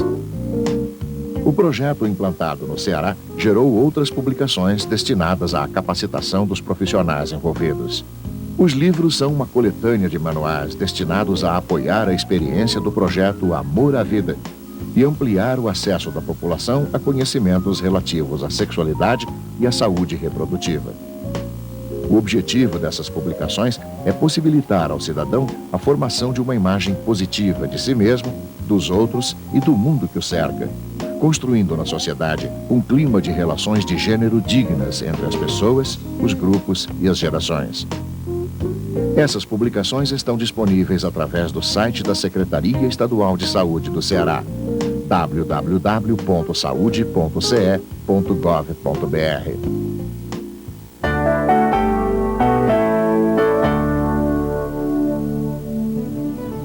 Essa publicação é parte de uma série que traz assuntos sobre a adolescência, o adolescer e a vulnerabilidade. Destinada a professores de adolescentes de 13 a 19 anos de idade, esta série pretende contribuir na formação continuada do educador para o trabalho pedagógico na área de sexualidade e prevenção. Para ter acesso a estas publicações, ligue 61 315 2149.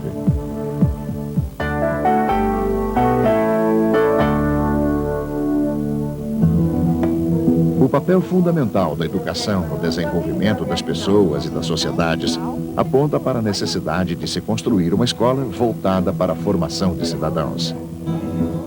Os parâmetros curriculares nacionais ampliam e aprofundam um debate educacional que envolve escolas, pais, governos e sociedade. Eles foram elaborados para criar condições nas escolas que permitam aos nossos jovens ter acesso ao conjunto de conhecimentos necessários ao exercício da cidadania. Para ter acesso aos parâmetros curriculares nacionais, temas transversais, entre em contato com a Secretaria de Ensino Fundamental do Ministério da Educação. O telefone é o 61-410-8707 ou pelo telefone 0800 61 61 61. O site do Ministério da Educação é o www.mec.gov.br.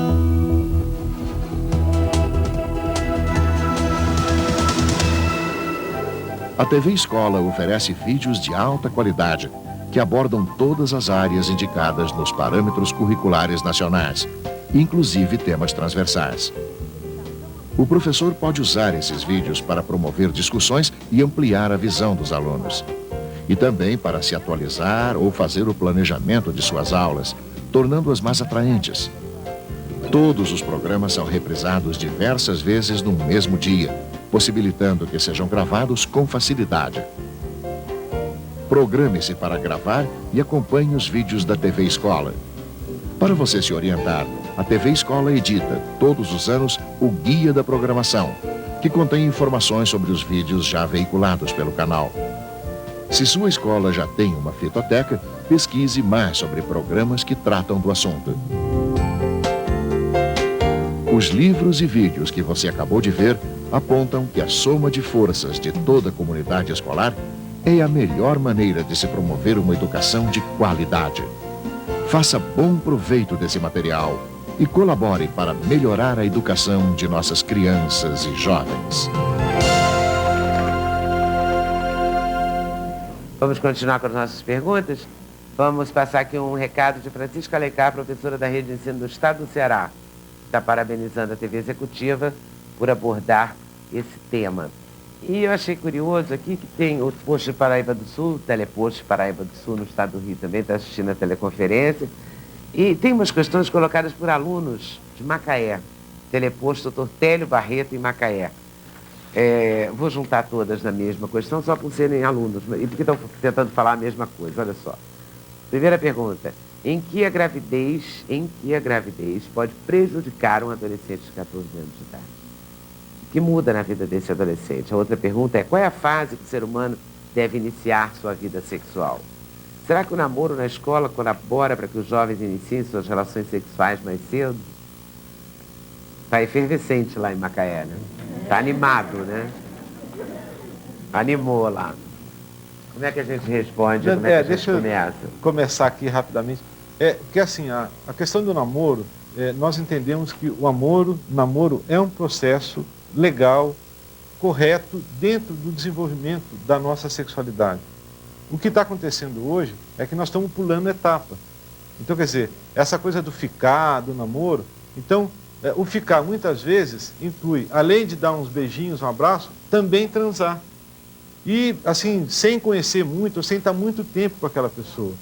Então, acho que o principal problema hoje, e o namoro, ele é uma coisa que ela é importante no nosso processo de desenvolvimento. E um dia, o namoro pode culminar com a relação sexual. O problema é que hoje, na maioria das vezes, o namoro tem começado pela relação sexual. Eu acho que essa inversão é que efetivamente não é legal. Agora, o namoro é uma coisa muito importante. Sim, saudável, bastante saudável, muito saudável, né? Agora, a gravidez, com certeza, pode prejudicar. Pois é, a gravidez, do ponto de vista biológico, né, desde que essa menina possa ter um bom acompanhamento, um pré-natal adequado, uma boa assistência ao parto, não traria tanta consequência do ponto de vista do organismo dessa menina. Agora, o que a gente tem trabalhado hoje do ponto de vista psicológico, do ponto de vista social e principalmente daquilo que a gente chama de seu projeto de vida. Tá? Então, seguramente, como eu tinha falado para vocês, essa menina vai ter, ou ela já está fora da escola, ou ela vai ter dificuldade depois de continuar da escola. E hoje, num mundo globalizado, infelizmente, muito competitivo, O que tem acontecido é que essas meninas que têm engravidado mais cedo, elas saem desse mercado competitivo, elas têm muita dificuldade de entrar no mercado de trabalho e acabam, no fundo, se realizando como mãe. Então, viram mães, donas de casa. O IPEA também aponta, nesse estudo do IPEA, para vocês terem uma ideia, se a taxa de gravidez em adolescente continuar crescendo tanto, isso vai poder, a partir de 2018, 2020, até interferir no próprio a qualidade do mercado de trabalho da população brasileira. Porque o que se caracteriza a qualidade seria o processo da educação, a formação. Essas meninas não têm dado continuidade aos seus estudos e têm ficado em casa cuidando das crianças. Então, acho que hoje o principal aspecto que a gente vê, dizer, além de 14 anos não é a idade adequada do ponto de vista orgânico para engravidar, mas altera profundamente o projeto de vida e o plano de vida dessas meninas. Uma questão colocada por Adriana Nogueira, Secretaria de Educação do Novo Gama, Goiás. Qual a melhor idade para começar a introduzir assuntos sobre a sexualidade? E como responder à criança sem mentir, mas de uma maneira que a linguagem desça ao nível da própria criança? Eu acho que a idade, como já foi colocado aqui, pode até começar na pré-escola. É a graduação e é o interesse da criança que a gente tem que levar em consideração. Porque às vezes nós estamos ensinando um conteúdo que a criança nem está interessada. Falar em camisinha para uma criança de 8 anos, 7 anos. Então, mas essa educação sexual, essa orientação, ela pode começar bem mais cedo. Mas graduando e de acordo com o interesse dos jovens. Então, eu acho que... Como o coordenador de uma escola deve se posicionar dentro de algumas situações em relação à sexualidade aflorada de determinados alunos? A pergunta do coordenador de turno do teleposto Dr. Télio Barreto, de Macaé, no estado do Rio. Eu penso que se os conteúdos sexuais já estão aparecendo, é sinal de que o trabalho já deveria ter sido feito, né? Então, é começar ontem, começar o mais cedo possível, é começar a trabalhar os temas relacionados à sexualidade. Quanto mais cedo eles forem começados a trabalhar, menos problemas futuros a escola vai ter. Julieta, existem algumas situações, é lógico que a gente trabalha com uma faixa de normalidade. Então, a sexualidade está exacerbada na adolescência, é aquilo que eu falei, faz parte, é um processo natural dessa fase da nossa vida. Agora, obviamente que existem casos que fogem um pouco da questão normal. E aí, a integração, que é a importância da integração com outros serviços, né? Ou com outras áreas, aí encaminhar para uma área de saúde, porque muitas dessas situações elas podem até exigir um acompanhamento um pouco mais diferenciado, né? Tá, Carla? Não. Bom, a educação sexual pode ser aplicada na interdisciplinaridade. Como aplicá-la? Secretaria Municipal de Educação de Ribeiro, Pernambuco. São as duas abordagens que se fala em temas de emergência, sobre drogas, sobre orientação sexual, e a abordagem interdisciplinar deve acontecer na escola, seja qualquer disciplina, com a visão daquela disciplina. A de história, o que não tratar? Na história, todo o problema do gênero, quando se fala da história do Brasil, quem era, qual o papel da mulher, quando que a mulher começou a votar, entendeu? Geografia também, em português, em redação, a gente pode estar inserindo esses conteúdos numa abordagem interdisciplinar e fazendo com que aconteçam essas ações no fazer didático da escola. Estamos chegando ao final do nosso programa, agradecemos a participação de todos os nossos convidados e vamos pedir ao Dr. José Domingues dos Santos Júnior que faça as suas considerações finais. Então tá, eu agradeço, né, e gostaria de considerar assim como um marco essa teleconferência, para que a gente possa estar ampliando essa discussão, né, da introdução da educação sexual nas escolas. E eu lamento, assim, se algumas pessoas esperavam que a gente pudesse dar uma receita, não. Esse é um processo que está em construção e todos nós somos atores desse processo de construção.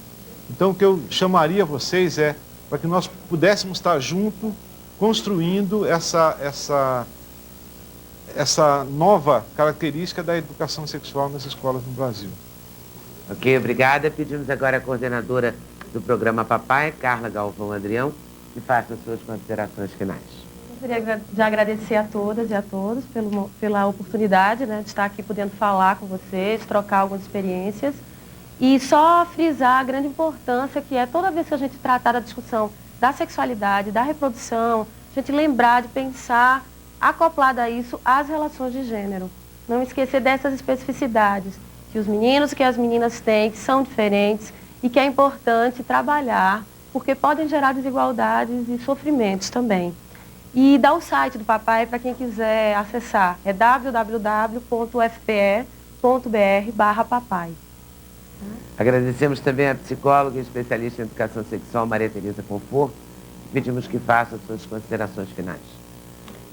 Bom, eu acho que ficou muito claro aqui, durante esse tempo que nós estivemos aqui conversando, né, de que a educação sexual, quanto mais cedo ela for começada, quer dizer, quanto mais tenra a idade da criança para que você comece a falar sobre a sua sexualidade, mais fácil vai ser, né? E também, com relação aos projetos nas escolas, eu gostaria de deixar claro que um projeto de educação sexual dentro de uma escola não é menos importante do que qualquer outro projeto da área de cognição. Eles se equivalem e eles são importantes na mesma medida. Ok, obrigada. Agradecemos à professora Nelly Gonçalves de Mello e pedimos que faça as suas considerações finais. Primeiramente, agradecer a todos e foi um momento, né, de 2 horas tão agradável de a gente estar conversando. Teria muito mais coisas, uma teleconferência é apenas uma pequena oportunidade e com certeza teremos outras. Mas eu gostaria de fixar que realmente há um desafio muito grande para nós professores que não tivemos aquela formação que o Dr. José Domingues falou nas universidades. Tratamos muito pouco da adolescência. Então, e menos, então, falando sobre sexualidade. Então, é uma coisa que começa, talvez, lá atrás, na universidade, formando os formadores que vão ser professores, que vão trabalhar com nossos alunos. É um desafio e aí nós estamos aí para discutir e boa sorte para todos que nós precisamos, né? Agradecemos também aos secretários municipais e estaduais de educação, aos coordenadores de educação à distância, aos professores, aos jovens, aos pais, a vocês do auditório, que com a sua audiência ajudaram a fazer mais esse programa. Bom dia, até lá.